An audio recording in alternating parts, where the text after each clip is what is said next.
you cannot control the things that happen to you. However, you can control the way you respond to them. Scientifically, we make worse decisions when our emotions are heightened. That is not what we want to do. Know what will bring you down to neutral. This can be a hard realization to take. Emotional intelligence is being able to recognize, understand, and manage your own emotions as well as other people's. And it is an incredible skill to learn in order to level up your communication. Building your emotional intelligence will allow you to have less stress in overall situations. It will allow you to diffuse conflict in a very smart way. And it will allow you to overall have a higher level of communication when you are with other people. So today we are going to be diving into how to build your emotional intelligence. Welcome back to Highest and Best. My name is Karis, and here we talk about how to elevate your life, fulfill your full potential, and become the highest and best version of yourself. If you enjoy this episode and other content like this, then make sure you subscribe if you're watching this on YouTube, or follow the podcast if you're listening to the audio. And if you want to join others along the same journey of becoming their best selves, then make sure you join the Highest and Best community. I've got the link in the description below. It is completely free, but it is incredible to meet other people who are on the same path, who want to become a better version of themselves. Okay, let's talk about how to build your emotional intelligence. Now, the best way to do this is to look at when you are very emotional, figuring out and analyzing where the triggers are and what causes you to act a certain way or react in a certain way. So look and see if there are patterns in the way that you are acting in certain situations and behaving in response to a certain trigger. Once you become more self-aware, you are able to open up your eyes when it comes to handling certain situations in specific ways. At the end of the day, you cannot control the things that happen to you. However, you can control the way you respond to them. So becoming self-aware, looking and seeing what is triggering a certain emotion, and then after something has happened, reflect on it and think,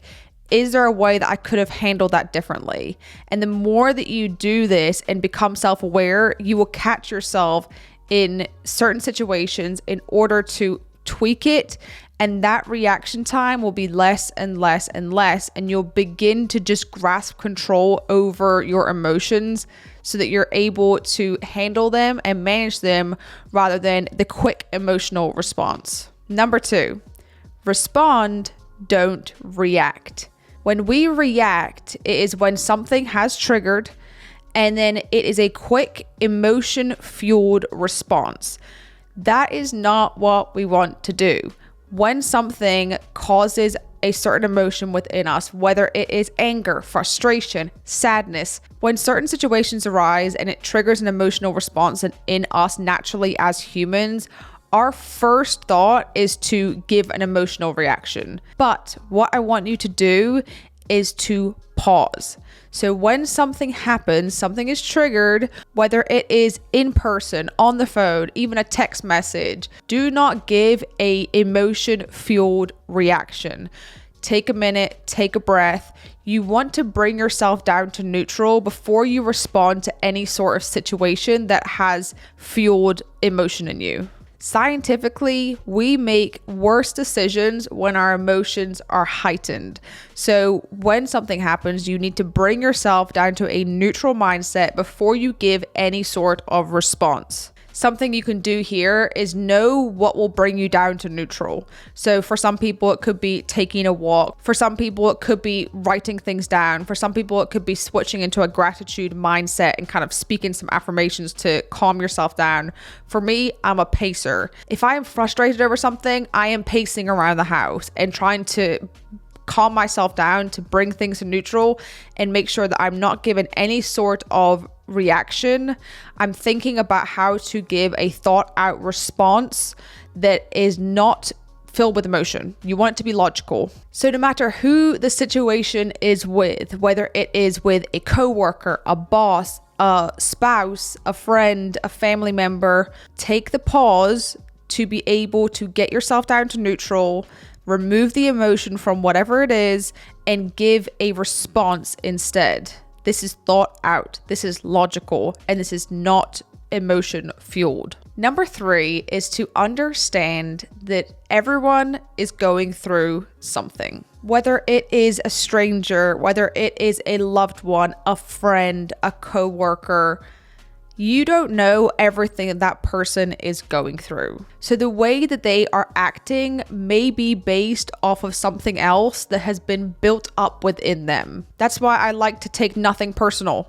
At the end of the day, things can be targeted to you as personal, but you have to give meaning to it. And if you choose not to take it personally, you remove that out of it. And it just brushes off like water off a duck's back. I'm sure we can all think about certain times that we have had an emotion-fueled conversation or we've caused some sort of argument, but really it's because we've been frustrated or angry or sad over something else that was going on. But it was the fact that situation got all of our emotion.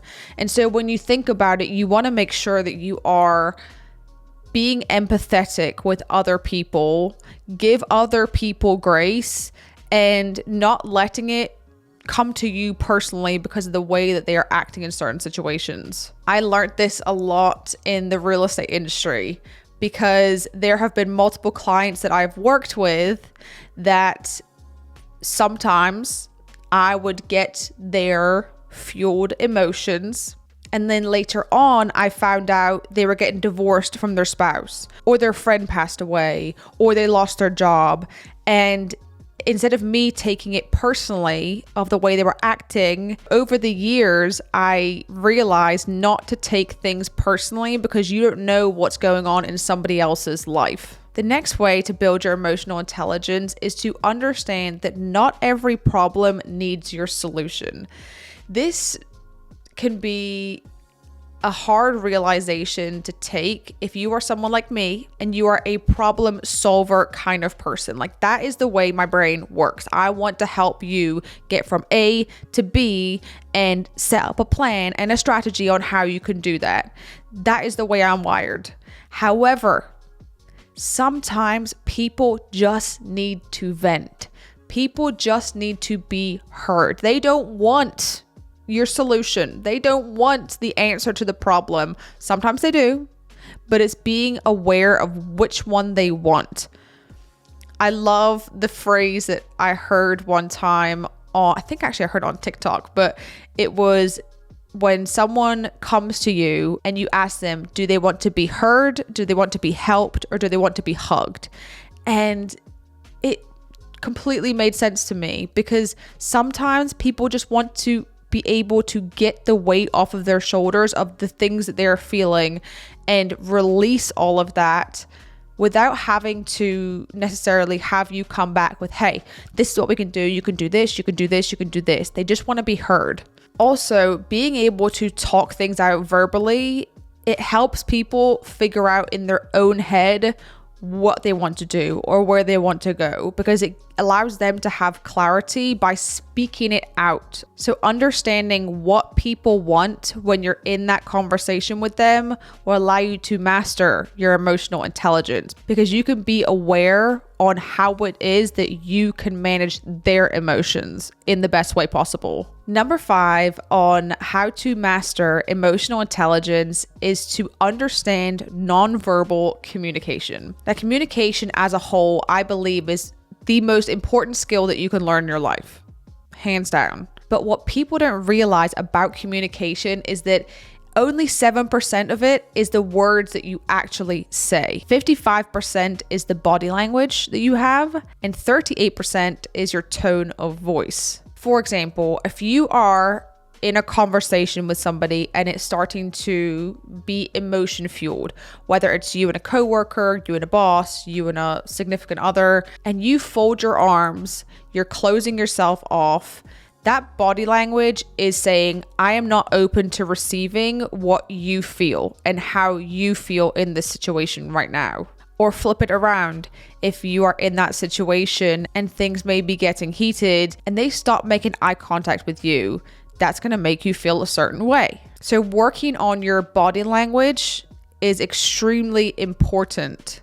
Then when it comes to your tone, now your tone of voice matters when it comes to managing your own emotions and other people's as well. Because the way you communicate, you want to keep a neutral tone. You do not want to allow emotions to then raise up what doesn't need to be raised. So this is what's great about emotional intelligence, is that you can control and build your own. However, even though you can't control somebody else's emotional intelligence, you can do things to try to have them match you.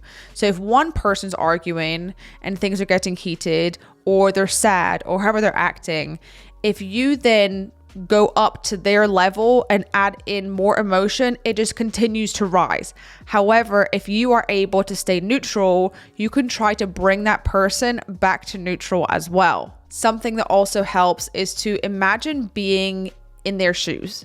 Seeing things from other people's perspective will allow you to be able to validate how they are feeling. And the last thing that I'm going to leave you with is managing your stress levels will impact your emotional intelligence and your communication as a whole in many different ways. Okay, to review on how we're going to become more emotionally intelligent, we're going to become more self-aware, see what the triggers are, what causes us to become emotion fueled, figure out how we can adjust that in future situations, and make any adjustments necessary so that we can make sure that we are coming from a neutral mindset and handling situations correctly. Number 2, we're going to respond rather than react.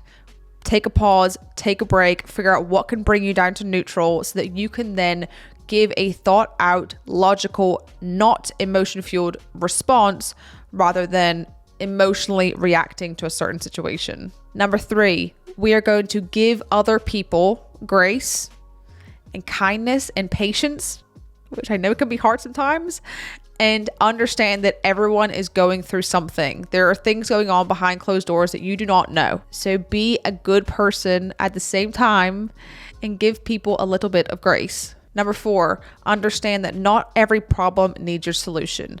Figure out what people need. Do they need to be helped, heard, or hugged? Because sometimes people just need to vent and get things off their shoulders, and sometimes they do need a strategy and help and advice from you.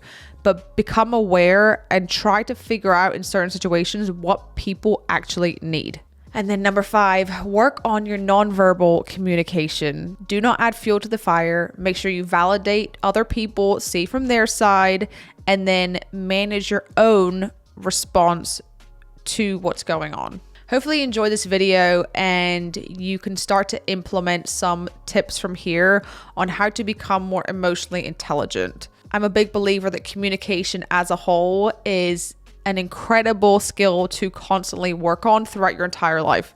And emotional intelligence is a great way that you are able to have a high level of communication, because when things are emotion fueled and filled, it just makes things worse. So you can't control other people and how they act and the certain things they do, but you can control how you respond to it. So focus on building your emotional intelligence. I look forward to getting to know you more inside of our highest and best community. The link will be down below.